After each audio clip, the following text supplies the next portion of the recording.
اعوذ باللہ من الشیطان الرجیم بسم اللہ الرحمن الرحیم الحمدللہ رب العالمین والعاقبۃ للمتقین الصلاة والسلام علی سید الانبیاء والمرسلین والحمدللہ رب العالمین اللہم بارک وسلم وصلی علیہ اللہم انت السلام ومنک السلام تبارکت یا ذو الجلال والاکرام۔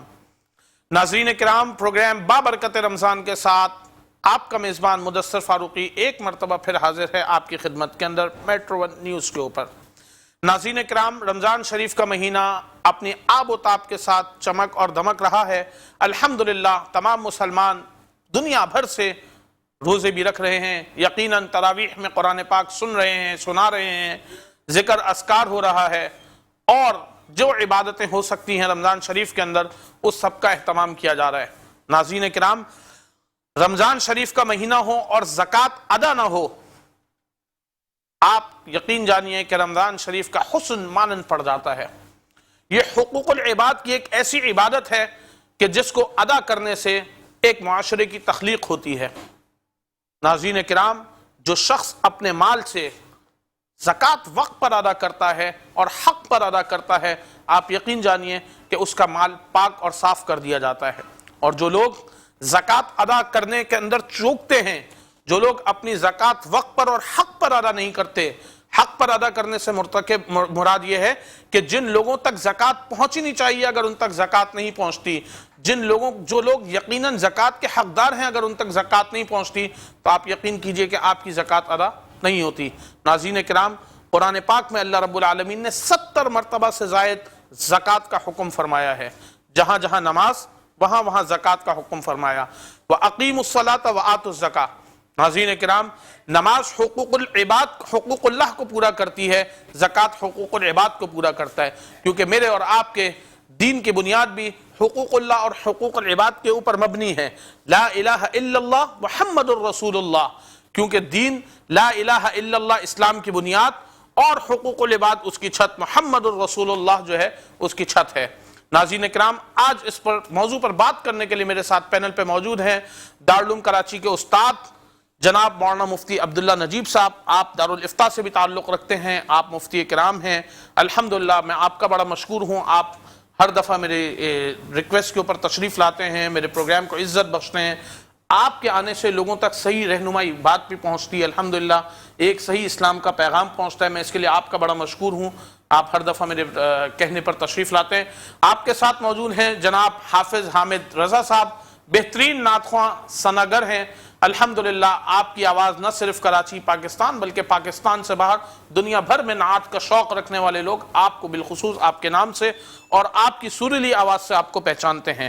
قرأت کے لیے آج ہمارے ساتھ موجود ہیں شیخ سعد نعمانی اکیڈمی سے جناب مولانا انس صاحب۔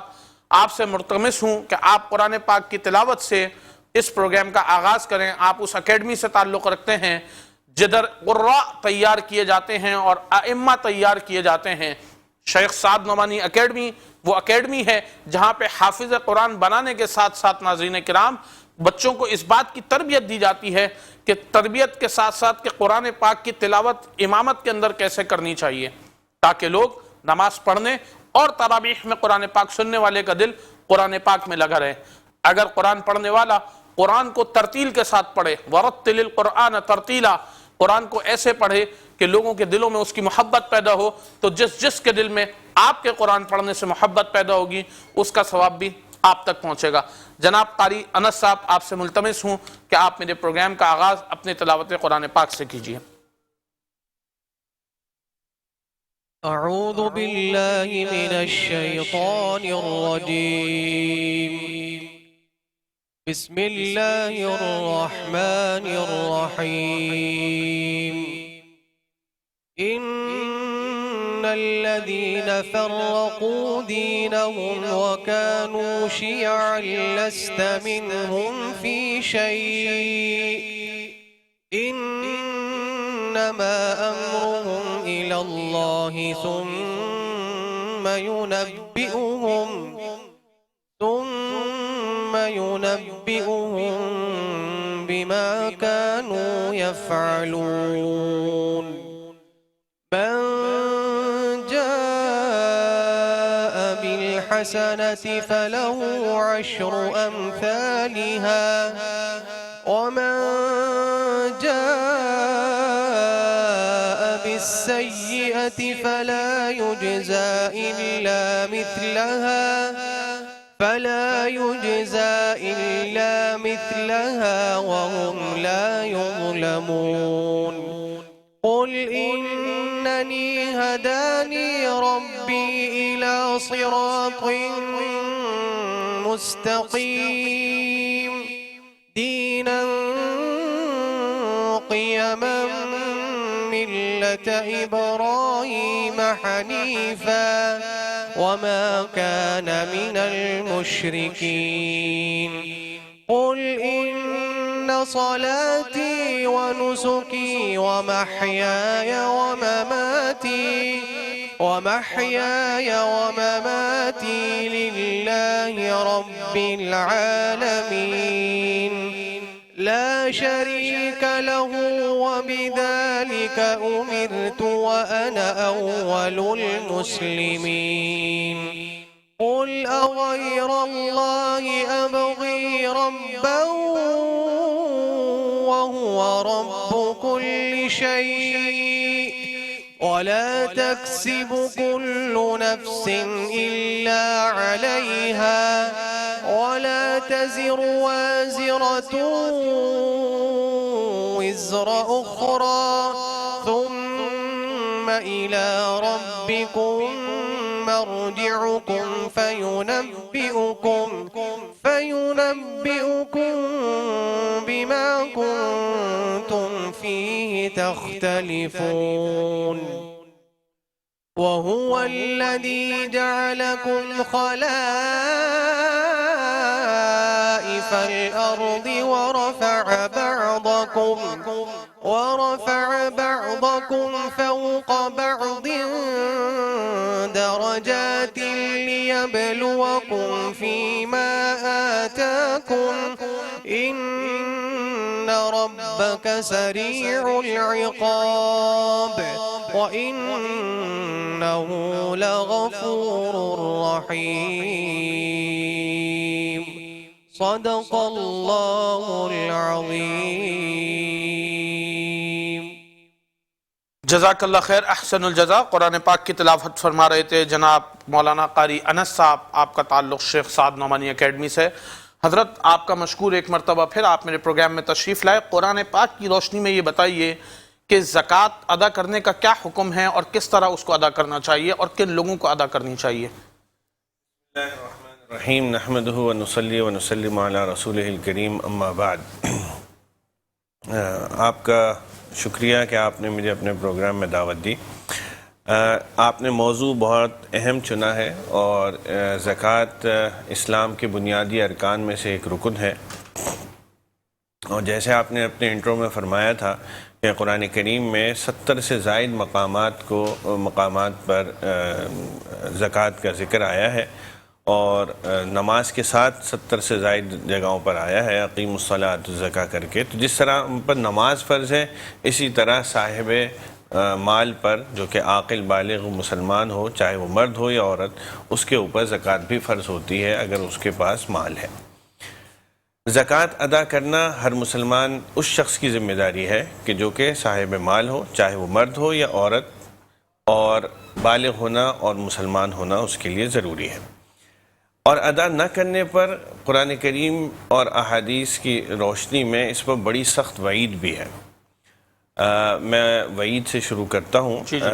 قرآن احادیث کی روشنی میں ایک حدیث کا مفہوم ہے کہ جو شخص اپنے مال کی زکوٰۃ ادا نہیں کرتا، قیامت کے دن یہ مال ایک اژدہے کی صورت میں آئے گا، اور وہ اژدہا انتہائی زہریلا اژدہا ہے، اللہ اکبر، اور اتنا زہریلا ہے کہ اس اژدہے کے بال جو ہیں وہ زہر کی وجہ سے جھڑ چکے ہیں۔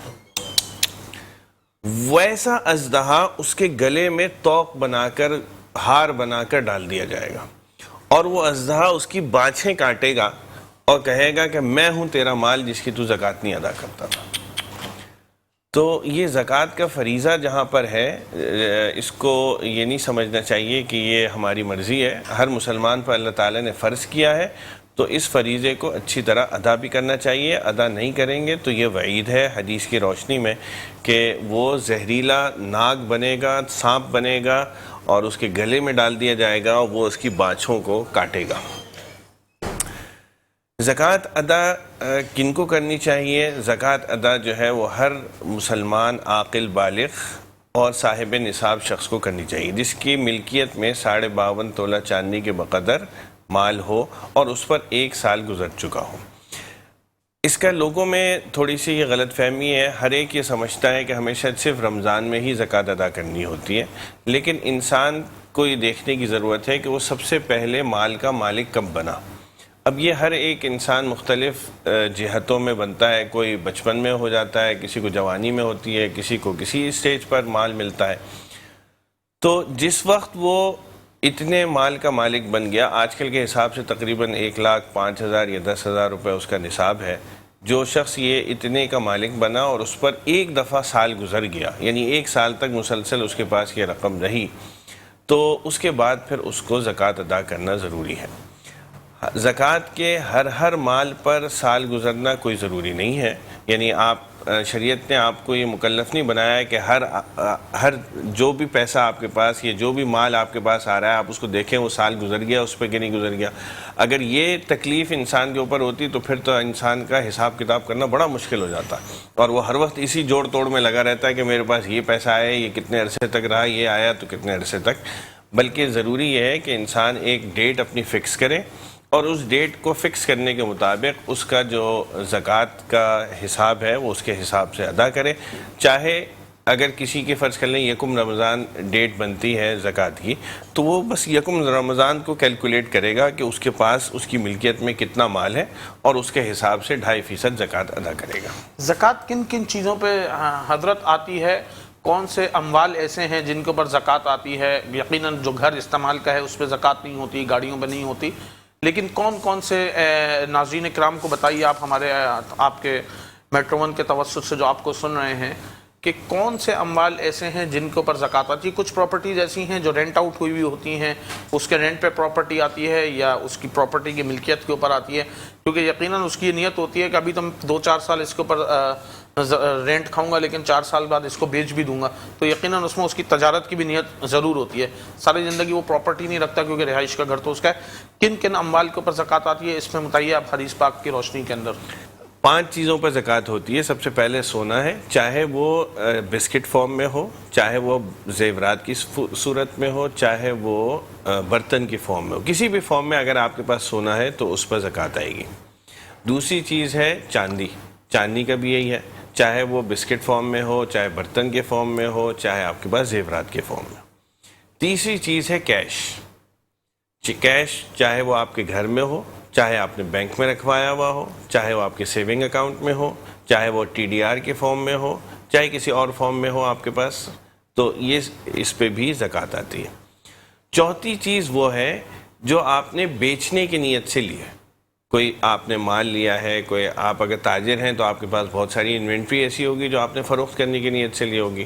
اگر کوئی عام آدمی ہے, اس نے فرض کر لو جیسے آپ نے مثال دی کہ اس نے کوئی گھر لیا ہوا ہے اس مقصد کے لیے کہ جب اس کے پیسے بڑھ جائیں گے تو میں اس کے اوپر نفع کماؤں گا, یا لیا ہی شروع سے اس نے بیچنے کی نیت سے.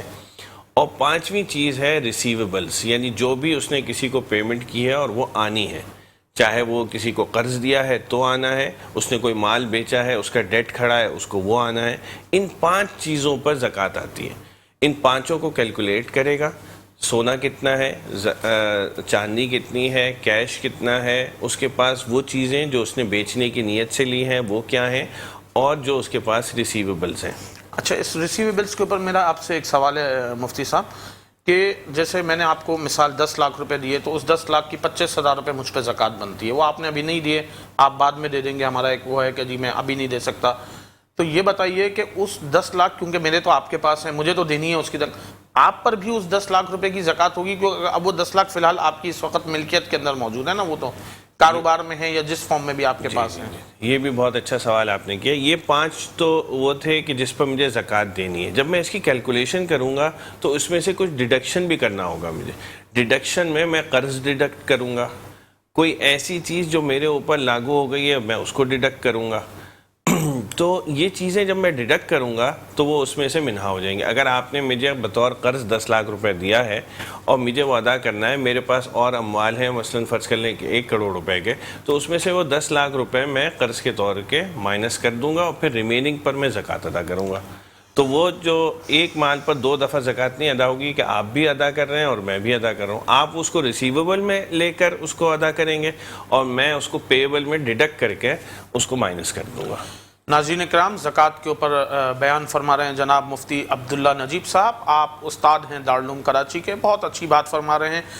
جیسے کہ مجھ پر اور آپ کے اوپر نماز کو فرض قرار دیا گیا، اسی طرح ہر صاحب مال کے اوپر زکوٰۃ کو بھی فرض قرار دیا گیا.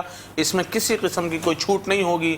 جیسے حضرت علامہ صاحب مفتی صاحب نے بتایا کہ اگر ہم نے اور آپ نے اپنے مال کی زکوٰۃ نہیں دی تو وہی مال ہمارے گلوں کے اندر توق بنا کے ڈال دیا جائے گا. ناظرین اکرام، چلتے ہیں اس وقت ایک بریک کی طرف. آپ دیکھ رہے ہیں پروگرام بابرکت رمضان. میں ہوں آپ کا میزبان مدثر فاروقی. ملتے ہیں ایک چھوٹے سے بریک کے بعد، کہیں نہیں جائیے گا. جی ناظرین اکرام، ایک مرتبہ پھر حاضر ہوتے ہیں بریک کے بعد پروگرام بابرکت رمضان کے ساتھ. میں ہوں آپ کا میزبان مدثر فاروقی.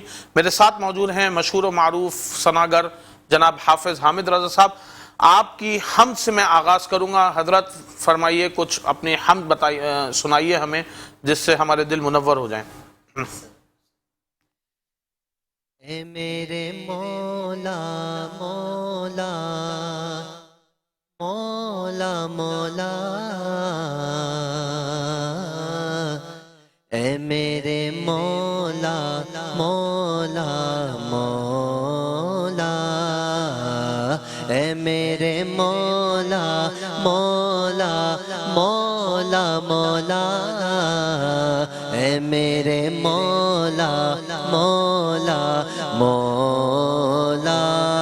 اپنا حرم دکھا دے دونوں جہاں کے مالک، اپنا حرم دکھا دے دونوں جہاں کے مالک. قسمت میری جگا دے، قسمت میری جگا دے، دونوں جہاں کے مالک. اے میرے مولا مولا مولا مولا، اے میرے مولا مولا مولا. آفات کی حزد میں میرا وطن خدایا، آفات کی حزد میں میرا وطن خدایا. آفات سے بچا دے، آفات سے بچا دے، آفات سے بچا دے، دونوں جہاں کے مالک. اے میرے مولا مولا مولا مولا، اے میرے مولا مولا مولا. بیٹھا نبی کے در پر جس دم ہو یہ ثناگر، بیٹھا نبی کے در پر جس دم ہو یہ اجاگر، اس دم اسے فنا دے، اس دم اسے فنا دے، اس دم اسے فنا دے، دونوں جہاں کے مالک. اے میرے مولا مولا مولا مولا، اے میرے مولا مولا. جزاک اللہ خیر، احسن الجزا. یہ تھے جناب حافظ حامد رضا صاحب، بہت اچھی حمد ثنا پیش کر رہے تھے. حضرت آپ بریک پہ جانے سے پہلے بتا رہے تھے کہ کن اموال کے اوپر زکوٰۃ فرض کی گئی ہے اور کس رقم کے اوپر. یہ بتائیے کہ وہ کون سی اشیاء ہیں یا وہ کون سی چیزیں ہیں جن کے اوپر زکوٰۃ نہیں لگتی؟ ان کے علاوہ جو 5 چیزیں میں نے بیان کی، سونا چاندی کیش ریسیویبل یا جو چیز آپ نے بیچنے کی نیت سے نہیں کی ہو، اس پر زکوٰۃ نہیں آئے گی. مثلا جیسے آپ نے بھی اپنے اس میں بیان کی تھی کہ انسان کے اپنے استعمال کا گھر ہے، اس پہ زکوٰۃ نہیں آتی. اپنے استعمال کی گاڑی ہے، اس پہ وہ نہیں آتی، زکوٰۃ نہیں آتی. بعض دفعہ آپ نے ایک بات کہی تھی کہ کوئی انسان کوئی پلاٹ یا کوئی گھر اس مقصد کے لیے لے لیتا ہے کہ میں فی الحال لے لیتا ہوں، کبھی ہوگا تو دیکھوں گا کہ اس کو میں بیچوں یا بناؤں. اگر ایسی نیت ہے تو پھر ایسی صورت میں بھی اس پہ زکوٰۃ نہیں آتی. ہاں زکوٰۃ اس صورت میں آئے گی جب ڈیفینیٹ نیت صرف اس کو بیچنے ہی کی ہو. اگر میں نے پلاٹ لیا اس مقصد کے لیے کہ میں اس کو بیچ دوں گا، جیسے ہی پیسے بڑھیں گے میں اس کو بیچ دوں گا، یا میں لانگ ٹرم میں بھی بیچوں گا لیکن میں نے لیا اسی نیت سے ہے کہ میں اس کو آگے فروخت کر دوں، تو اس صورت میں تو اس پہ زکوٰۃ آئے گی. لیکن اگر میں اس نیت سے لے رہا ہوں جس میں میری 2-3 نیتیں مجتمع ہیں، یعنی ہو سکتا ہے میں آگے اپنے بچوں کے پڑھائی کے سلسلے میں اس کو کام میں لے آؤں، ہو سکتا ہے میں اس میں اپنا گھر تعمیر کر لوں، کوئی ڈیفینیٹ میری نیت نہیں ہے، تو ایسی صورت میں اس پلاٹ پہ زکوٰۃ نہیں آئے گی. تو اپنی استعمال شدہ چیزوں میں زکوٰۃ نہیں آتی. اسی طرح اگر کسی کو کوئی فیکٹری ہے یا کوئی کاروبار ہے تو اس میں جو اس نے وہ اس کے آفس کی جو جگہ ہے وہ اگر اس کی اپنی ہے تو اس میں بھی زکوٰۃ نہیں آئے گی. تو بیسیکلی لیکن آفس اور کاروبار میں جو بھی اس نے مال بیچنے کی مقصد سے لیا ہے اس پر اس کو کیلکولیٹ کر کے زکوٰۃ ادا کرنی ہوگی. ناظرین اکرام، جس طرح نماز کو فرض کیا گیا اس طرح زکوٰۃ کو فرض کیا گیا. آپ اپنی زکوٰۃ اپنے ہاتھ سے ادا کریں تو بہتر ہے، یا پھر کسی ایسے شخص کو امین بنائیے جو آپ کی زکوٰۃ صحیح اس شخص تک پہنچا دے جو زکوٰۃ کا مستحق ہے. کیونکہ اگر امین نے اپنا کام ٹھیک نہیں کیا تو یقیناً آپ کی بھی زکوٰۃ کا حق ادا نہیں ہو سکے گا، اور کیونکہ آپ کی زکوٰۃ اس حقدار تک نہیں پہنچ سکی ہوگی. حضرت یہ بتائیے کہ کیونکہ ہم کئی یہاں پہ مدارس ہیں اور این جی اوز ہیں، لوگ اس میں زکوٰۃ دیتے ہیں، ہاسپٹلز ہیں، اس کی کیا انالیسز ہیں کہ اگر میں نے کہیں اپنی زکوٰۃ 2 لاکھ روپے کسی ادارے کو دی، چاہے وہ مدرسہ ہو یا کسی این جی او کو دی یا کسی ہسپتال کو دی، کہ وہ میری زکوٰۃ اس مستحق آپ سمجھیں کہ اس مستحق تک لگ گئی، اس مستحق پیشنٹ تک میری زکوٰۃ لگی نہیں لگی. ہو سکتا ہے کہ وہ اس وقت وہ ہو لیکن زکوٰۃ کا مستحق نہ ہو اور اس نے غلط بیانی کی ہو اور اس نے زکوٰۃ کے پیسے سے اپنا علاج کرا لیا ہو. اس کا کیا وہ ہوگا؟ کیونکہ ظاہر ہے جب آپ ایک ادارے میں دیتے ہیں تو ادارہ اس کا امین ہو جاتا ہے، آپ اس سے بری ذمہ ہو جاتے ہیں. اس کے متعلق آپ کیا بیان فرمائیں گے، چاہے وہ کوئی مدارس ہوں یا جو بھی اس کے ساتھ معاملات ہیں؟ یہ بھی بڑا اہم سوال ہے، اور آج کل زکوٰۃ کو ڈسبرس کرنے کا ایک طریقہ ہے. میں اس کو تھوڑا سا اور پیچھے سے شروع کروں اس طور پر کہ ہمیں زکوٰۃ کن کو دینی چاہیے اور کس طرح دینی چاہیے. اگر ہم اس طرح آ جائیں، دیکھیے سب سے پہلے زکوٰۃ کا مستحق ہوتا ہے انسان کا اپنا قریبی رشتہ دار، عزیز رشتہ دار، دوست، احباب. انسان کو سب سے پہلے یہ دیکھنا چاہیے کہ میرے خاندان میں کوئی ایسا فرد تو نہیں، میرے رشتہ داروں میں کوئی ایسا جاننے والا تو نہیں، میرے دوست احباب میں ایسا تو کوئی نہیں جو مستحق کے زکوٰۃ ہو اور میں اس کو زکوٰۃ ادا کروں. یا میرے ماتحت ان میں بھی آئے گا. سب سے پہلے حق تو رشتہ داروں کا ہے، سب سے پہلا حق رشتہ داروں، پھر دوست. معذرت میں ان کی بات کاٹوں گا. ناظرین اکرام، سب سے پہلا حق رشتہ داروں کا ہے زکوٰۃ کے اوپر. اگر آپ اپنی زکوٰۃ اپنے رشتہ داروں سے ہٹ کے دیتے ہیں اس کے اوپر کیا وعید فرمائیں گے؟ اس کے لیے ہم جواب لیں گے مولانا صاحب سے، کیونکہ اللہ تعالی ہم سے پوچھیں گے ہمارے اپنے کنبے کے متعلق. میرے بہن بھائی، میرے ددیال، میرا ننیال یا کوئی میرا قریبی دوست، جس آدمی کو جو سفید پوش ہے اور لوگوں کے آگے ہاتھ نہیں پھیلا سکتا، کسی این جی او میں نہیں جا سکتا، کسی مدرسے میں نہیں جا سکتا، کسی ہسپتال میں نہیں جا سکتا، وہ شرم کھاتا ہے. اور ہمیں اور آپ کو پتا ہے کہ اس کے گھر کا حال، کیونکہ ظاہر ہے آپ اپنے رشتہ دار کا حال آپ سے بہتر کوئی نہیں جانتا. آپ اس پہ کچھ فرما رہے تھے. بلکہ میں ساتھ ساتھ آپ کے توسط سے یہ بھی بیان کروں کہ اس میں دگنا ثواب ہے، کیونکہ آپ ایک تو زکوٰۃ کا فریضہ بھی ادا کر رہے ہیں، دوسرا اگر آپ اپنے رشتہ دار کی صلہ رحمی کی بھی نیت کر لیں گے تو اس کا بھی ثواب ملے گا. تو زکوٰۃ جو ہے زکوٰۃ بھی ادا ہو رہی ہے، ساتھ میں صلہ رحمی کا بھی ثواب مل رہا ہے. تو ہمیں البتہ 2 رشتے ایسے ہیں کہ جہاں پر زکوٰۃ ادا نہیں ہوتی. ایک ہے زوجیت کا رشتہ، یعنی میاں بیوی کو نہیں دے سکتا، بیوی میاں کو زکوٰۃ نہیں دے سکتی. دوسرا رشتہ ہے جہاں اولاد کا رشتہ ہو، یعنی والد اپنے بیٹے، پوتے، نواسے ان کو نہیں دے سکتا. اسی طرح جو چھوٹے ہیں وہ اپنے والد کو یا دادا کو یا نانا کو یا نانی کو یا دادی کو یہ لوگ زکوٰۃ نہیں دے سکتے. لیکن اس کے علاوہ اگر بہن بھائی ہیں، پھپھی ہیں، خالہ ہیں، ماموں ہیں، چچا ہیں، چچا زاد بھائی ہیں، پھپھی زاد بھائی ہیں، اگر یہ لوگ ہیں تو ان کو زکوٰۃ دی جا سکتی ہے. اور ان کو سب سے پہلے دیکھنا چاہیے کہ ہمارے رشتہ داروں میں کوئی ایسے لوگ تو نہیں کہ جو جیسے آپ نے ابھی بیان کیا کہ سفید پوش ہیں اور ضرورت مند ہیں.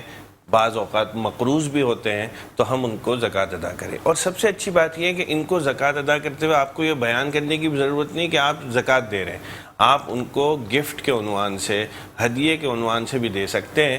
نیت آپ زکوٰۃ کی کریں گے اور ان کی سفید پوشی کا بھرم بھی قائم رہے گا اور ان کی مدد بھی ہوگی اور صلہ رحمی بھی ہوگی. اگر آپ اپنے کسی رشتہ دار کو بطور صلہ رحمی یا کسی دوست احباب کو اگر آپ قرض کی صورت میں پیسے دیں، اس وقت آپ نے زکوٰۃ کی نیت نہیں کی، یقیناً کہ اس کو آپ کو پتہ ہے کہ وہ اب یہ یعنی کہ یہ قرض واپس نہیں کر سکتا، تو کیا آپ اس کو بھی زکوٰۃ میں لے سکتے ہیں حضرت یا نہیں؟ مطلب آج دیتے ہوئے تو نیت نہیں کی، آپ کو میں نے زکوٰۃ دینی ہے مثال ہے، اور آپ نے قرض دینا ہے، لیکن اب قرض جب لٹانے کی باری آئی سال بعد 1.5 سال بعد، تو آپ اس وقت فائنینشلی کرائسس میں آ گئے، تو اب میری زکوٰۃ بھی بنتی ہے، تو میں اس کو کیا زکوٰۃ کے اندر ریمبرس کر سکتا ہوں، یا اس کو بتاؤں کہ جی تمہیں میں نے کیونکہ 2 سال پہلے پیسے دیے تھا وہ تم نہیں ادا کر پا رہے ہو، میری زکوٰۃ بھی بنتی ہے تو میں اس کو اپنی زکوٰۃ میں معاف کرنا چاہتا ہوں؟ تو اس کے اوپر تھوڑا سا آپ کیا بیان فرمائیں گے حضرت؟ بڑا اچھا سوال کیا اور بہت ریلیونٹ ہے ماشاءاللہ. یہ لوگوں کے ساتھ مسئلہ ہوتا ہے، لیکن جب آپ نے جیسے آپ نے بیان کیا کہ قرض کی نیت سے دیے تھے تو اب اس کو آٹومیٹکلی ہم زکوٰۃ میں کاؤنٹ نہیں کر سکتے. ہاں یہ ہو سکتا ہے کہ اس کو کوئی شخص پیمنٹ کرے اور وہ آپ کے پیسے واپس کرے، یا آپ سمجھتے ہیں کہ وہ اس وقت کرائسس میں وہ کہیں سے نہیں، مقصد میرا یہ ہے کہ وہ کہیں سے ارینجمنٹ کر کے آپ کو پیسے واپس کر دیں، اور پھر آپ سمجھتے ہیں کہ کیونکہ یہ قرض ادا کرنے کی پوزیشن میں نہیں ہے، اس نے کہیں اور سے قرض لیا ہے، تو آپ پھر زکوٰۃ کے طور پر اگر اس کو ادا کر دیں تو بات دوسری ہے. لیکن آپ خود سے کاؤنٹ نہیں کر سکتے کہ میں نے اتنی رقم جو قرض دی تھی وہ اب کیونکہ وہ ادا نہیں کر سکتا لہٰذا میں اس کو زکوٰۃ میں کاؤنٹ کر لوں. رمضان میں لوگ پورا سال اس بات کا منتظر رہتے ہیں ناظرین کہ ہم نے زکوٰۃ صرف رمضان شریف میں دینی ہے، کوئی شوال میں ہے، کوئی ذیقعد، جو 11 اگلے مہینے ہیں یا جو گزر گئے مہینے ہوتے ہیں اس میں بڑے ضرورت مند لوگ ہوتے ہیں، لوگ اپنا مال اپنی زکوٰۃ ان تک نہیں پہنچا رہے ہوتے ان کے زکوٰۃ کے کہ جی رمضان میں دیں گے، کیونکہ ہر مہینے ہر وقت لوگوں کو ضرورت ہے، ضرورت مندوں کو. حضرت اس متعلق آپ بیان فرمائیے کہ کیا ایسا ہو سکتا ہے کہ اگر آپ کے اوپر مثال 2 لاکھ روپے یا 5 لاکھ روپے آپ کے اوپر زکوٰۃ بنتی ہے سال کی، تو آپ اس میں کچھ ہر مہینے دیتے رہیں، باقی آپ رمضان شریف میں ادا کر دیں، یا رمضان شریف میں ہی اس کو ادا کرنا ضروری ہے؟ آپ اس کو قسطوں میں دے سکتے ہیں کہ آپ نے سوچا کہ میں 20-20 ہزار روپے مہینہ کر کے 10 مہینے تک دوں گا تو 2 لاکھ روپے میرے ادا ہو جائیں گے، رمضان شریف میں 1-2 لاکھ روپے یکمشت نکال دوں گا تو اس طرح میری زکوٰۃ مکمل ہو جائے گی. اس کو قسطوں میں بھی دے سکتے ہیں؟ زکوٰۃ کے 2 ایسپیکٹ ہیں. پہلا ایسپیکٹ ہے اس کی کیلکولیشن، تو وہ تو آپ نے اپنی اسپیسیفک ڈیٹ پر کیلکولیشن کرنی ہے. پھر ادائیگی شریعت نے آپ کو سہولت دی ہے کہ آپ پورے سال میں کسی بھی وقت وہ ادا کر سکتے ہیں. تو جیسے آپ نے بتایا یہ بھی ہو سکتا ہے کہ رمضان میں ادا کریں. ہم خاص طور سے یہ سمجھا جاتا ہے کہ شاید صرف رمضان میں ہی زکوٰۃ دینا زیادہ ثواب ہے. بعض اوقات تو سچویشن ایسی ہوتی ہے کہ غیر رمضان میں دینا زیادہ ثواب کا باعث بن جاتا ہے، کیونکہ اس ضرورت مند کی سچویشن ایسی ہے کہ اس وقت کوئی ڈائر نیڈ آ گئی، فرض کر لو کوئی زلزلہ آ گیا خدا نخواستہ، یا ہمارے یہاں 2 سال پہلے وہ سیلاب آیا تھا، اس کی پوزیشن پچھلے سال ہی سیلاب آیا تھا، تو ایسی اس میں جو ہے صرف رمضان کے اگر انتظار میں بیٹھا رہے گا تو اس بیچارے کا تو جو ہے وہ کام پورا نہیں ہو سکے گا، اس کی تو ضرورت پوری نہیں ہوگی. تو یہ جو آپ نے طریقہ تجویز کیا بالکل ایسا کیا جا سکتا ہے کہ انسان جو ہے وہ قسطوں میں ادا کرتے، اپنی سہولت سے سال کے دوران میں وہ جس طرح بھی ادا کرنا چاہے کر سکتا ہے. ساری زکوٰۃ رمضان میں ادا کرنا کوئی ضروری نہیں ہے. کیونکہ ناظرین کرام اگر آپ اپنی زکوٰۃ کے لیے صرف رمضان کے منتظر رہیں گے اور گزرے مہینے میں آپ نے اس کی زکوٰۃ ادا نہ کر کے، اس کا حق ادا نہ کر کے، اس کی ضرورت نہیں پوری کی، تو آپ یقیناً اس گناہ کے مرتکب ہوں گے. بالکل ایسے ہی حضرت، کیونکہ ایک آدمی کو آپ نے زکوٰۃ تو دینی ہے نا، اور آپ اس کو نہیں دے رہے ہیں کہ جی میں اب رمضان میں ہی دوں گا، لیکن شعبان میں یا رجب میں یا پچھلے مہینوں میں اس کی ضرورت تھی اور مہینے میں اس کی ضرورت، کیونکہ زکوٰۃ ادا کرنا مال کے لیے اللہ تعالیٰ نے بنایا اسی لیے ہے کہ لوگوں کی ضرورتیں پوری ہو سکیں، لوگوں کا حقدار تک اس کی زکوٰۃ پہنچ سکے. تو آپ اس کے لیے ایک وقت کا وہ نہیں ہوتا کہ اگر مجھے صبح بھوک لگ رہی ہے اور آپ نے کہا تھا کہ میں تمہیں دن میں 1 ٹائم کھانا کھلاؤں گا، تو وہ ٹائم اب آپ رات ہونے کا ہی انتظار کریں گے، آپ مجھے صبح بھی کھانا کھلا سکتے ہیں. یہ بالکل اسی طریقے سے ہے زکوٰۃ کے متعلق حکم. جی ہاں، زکوٰۃ میں سال میں جس دوران میں بھی ہو، بلکہ دیکھنا یہ چاہیے کہ جہاں ضرورت زیادہ ہو، جہاں جیسی ضرورت ہو ویسے ہی اس کو استعمال بھی کرنا چاہیے. اچھا حضرت، سوری آپ کی بات کٹ گئی، یہ بتائیے کہ یہ جو لوگ زکوٰۃ، جیسے میں نے پہلے بھی آپ سے سوال کیا کہ جو مدارس میں یا این جی اوز میں دیتے ہیں، یا جس بھی ادارے میں دیتے ہیں اس کا اگر وہ نہیں پہنچی تو اس کا کیا وہ ہے، اس کے کیا انالیسز ہیں، کیا اس کو کس طریقے سے پتہ چلتا ہے؟ اب میں نے دے دی اپنی زکوٰۃ اور پتہ چلا جی میری تو زکوٰۃ ہی ادا نہیں ہوئی، تو اس کے متعلق آپ کیا بیان فرمائیں گے؟ کیا کوئی بورڈ ہوتا ہے؟ مدارس یا کہ این جی او یا ہسپتال جیسے آپ نے دیا، اس کا کرائیٹیریا یہ ہونا چاہیے کہ جن اداروں کو آپ دے رہے ہیں زکوٰۃ، وہاں یہ دیکھ لیں کہ ان اداروں میں زکوٰۃ کی ڈسٹریبیوشن کا پراپر نظم بنا ہوا ہے کہ نہیں بنا ہوا۔ یہ اس ادارے سے معلوم کرنا چاہیے کہ آپ کے پاس کوئی مستند مفتیان کرام ہیں جو کہ زکوٰۃ وصول کرنے کا اور اس کی ڈسٹریبیوشن کا نظم انہوں نے بنایا ہوا ہے اور وہ اس کی نگرانی بھی کر رہے ہیں۔ اگر ایسا ہے تو ٹھیک ہے، پھر آپ اس این جی او کو ضرور دیں تاکہ وہ پراپرلی آپ سے وصول بھی کرے گی اور پراپرلی اس کو ڈسٹریبیوٹ بھی کرے گی۔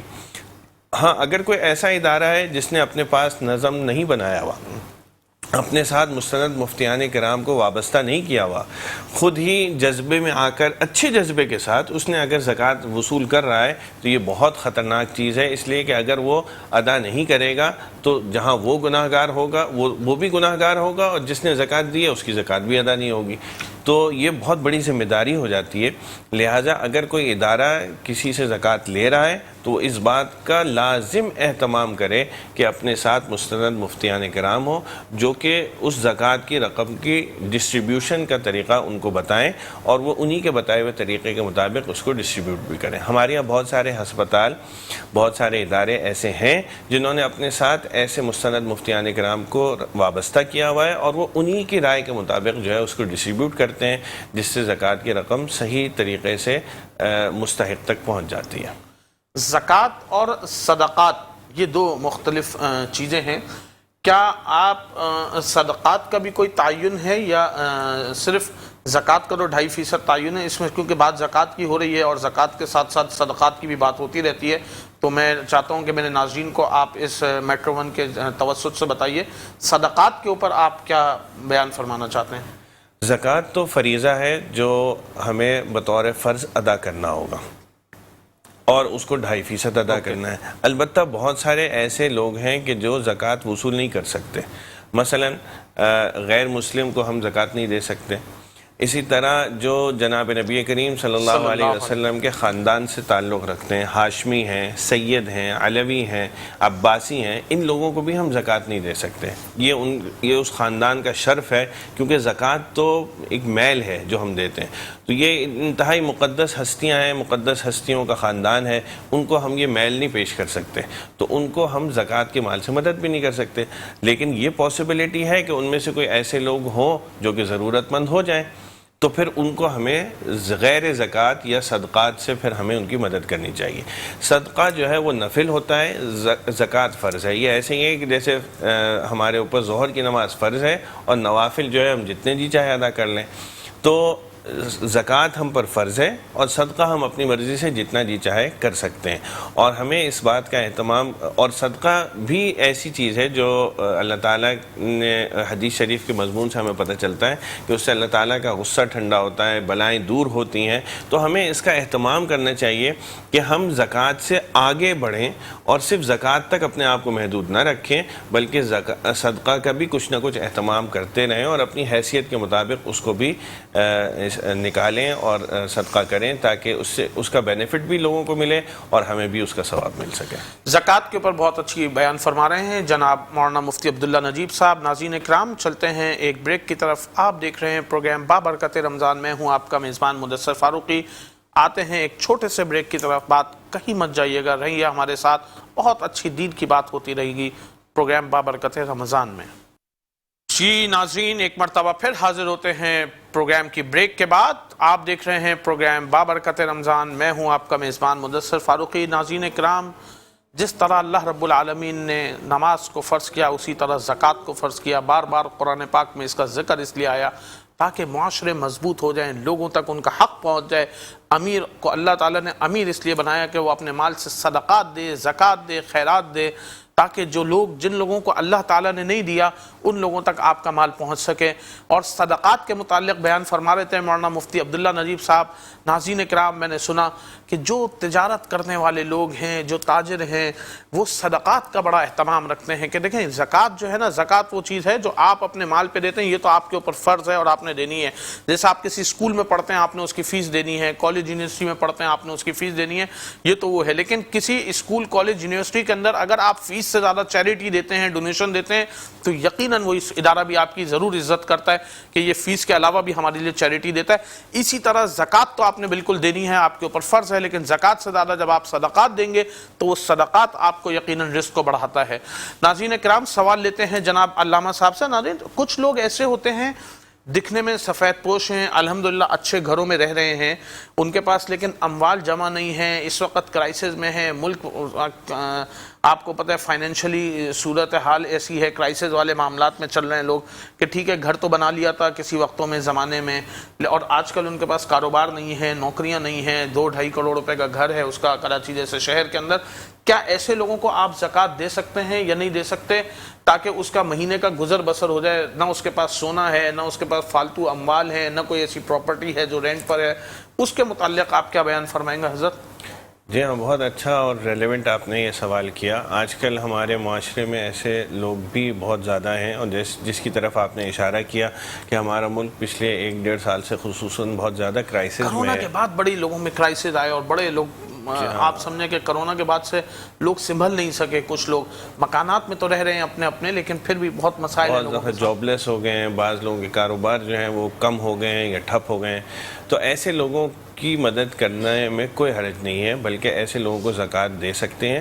اور میں نے پہلے بھی جیسے عرض کیا تھا، ان لوگوں کو یہ بتانے کی بھی ضرورت نہیں ہے کہ زکوٰۃ دے رہے ہیں آپ۔ تو ایسے سفید پوش لوگوں کو، کیونکہ یہ خود تو کسی کے سامنے ہاتھ نہیں پھیلاتے، اگر آپ کے علم میں ہے کہ آپ کا پڑوسی ہے یا آپ کا جو ہے رشتہ دار ہے جو کہ اس وقت کرائسس میں ہے اور ضرورت مند ہے، کیونکہ بعض اوقات جیسے آپ نے بتایا نا کہ وہ اس کے گھر کے 2-3 فیملی ممبرز ہوں گے، 4-5 ہوں گے، اس کے والدین ہیں، ان کو دواؤں کی بھی ضرورت ہے، اس کو کوئی اور اخراجات بھی ہیں۔ تو ایسے ان اخراجات کو پورا کرنا، بعض اوقات تو وہ نوکری پہ بھی ہوتا ہے، لیکن نوکری کے ساتھ بھی وہ جو ہے ان اپنے اخراجات کو پورے نہیں کر پا رہا ہوتا۔ تو ایسے شخص کو بھی اگر آپ زکوٰۃ دیں، اور زکوٰۃ کا عنوان کے بغیر آپ اس کو ہدیہ یا تحفہ یا آپ کہہ کر اگر آپ دیں گے اور زکوٰۃ کی نیت کر لیں گے تو زکوٰۃ ادا ہو جائے گی۔ اور اس میں اگر آپ اس کے ساتھ میں مدد اور صلہ رحمی کی بھی نیت کریں گے تو اس کا بھی انشاءاللہ ثواب ہے۔ آپ نے بہت اچھی بات فرمائی کہ صلہ رحمی بھی ہوتی رہے۔ ناظرین کرام، اگر آپ چاہتے ہیں کہ ہمارا اور آپ کا رزق اللہ تعالیٰ بڑھاتے رہیں، اور اگر ہم یہ چاہتے ہیں کہ ہمارے گھروں میں خوشحالی رہے، اگر ہم یہ چاہتے ہیں کہ ہمارا پیسہ ہماری اولادوں کی بیماری پہ نہ لگے، اگر ہم اور آپ یہ چاہتے ہیں کہ ہمارے پیسے ہمارے نقصانوں کے ازالے پہ نہ لگے، آپ یقین جانیے علم حاصل کرنا ہر مسلمان کے اوپر فرض ہے، لیکن علم آپ کا حاصل کرنا یا وہ محنت آپ کا حاصل کرنا آپ کو رزق کے وہاں تک دروازے نہیں کھول سکے گی جو دروازے آپ اللہ کی رضا اور صدقات عطا کر کے کر سکتے ہیں۔ کیونکہ صدقات کے لیے جیسے پہلے بھی بات ہوئی تھی کہ یمحق اللہ الربا ویربی الصدقات، صدقات جو ہے وہ مال کو بڑھا دیتا ہے، آپ کے مال میں برکت کو پیدا کرتا ہے، آپ کم پیسوں میں بھی خوشحال رہنا شروع ہو جاتے ہیں۔ اور جس طرح آپ اللہ رب العالمین سے تجارت کرتے رہتے ہیں اپنے کاروبار میں، اللہ تعالیٰ کو اگر آپ پارٹنر بنا لیتے ہیں آپ اس کا یقیناً فائدہ حاصل کرتے ہیں۔ ناظرین اکرام، اس وقت پروگرام اپنے اختتام کی طرف جاتا ہے۔ میں ہوں آپ کا میزبان مدثر فاروقی، آپ دیکھ رہے تھے پروگرام بابرکت رمضان۔ آج ہمارا موضوع تھا زکوٰۃ۔ میرے ساتھ تھے موجود پینل پر مفتی عبداللہ نجیب صاحب، آپ استاد ہیں دارالعلوم کراچی کے، آپ شریعہ ایڈوائزر ہیں بینک البرکہ کے۔ مجھے دیجیے اجازت اس اپنے پن کے ساتھ کہ اپنا بہت خیال رکھیے، اپنی فیملی کا بہت خیال رکھیے، لوگوں تک ان کی زکوٰۃ کو بروقت اور برحق پہنچا دیجئے، یعنی کہ حقدار تک پہنچا دیجئے اور وقت پہ پہنچا دیجئے، کسی وقت کا انتظار مت کیجئے۔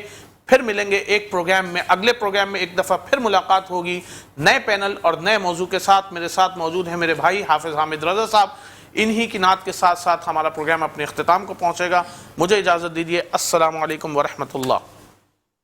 بلغ العلا بکمالہ، بلغ العلا بکمالہ، کشف دو جاب جمالہ حسن جمیع خصالہ صلو علیہ وآلہ صلو علیہ وآلہ جسے چاہا در پہ بلا لیا جسے چاہا در پہ بلا لیا جسے چاہا اپنا بنا لیا یہ بڑے کرم کے ہیں فیصلے یہ بڑے کرم کے ہیں فیصلے یہ بڑے نصیب کی بات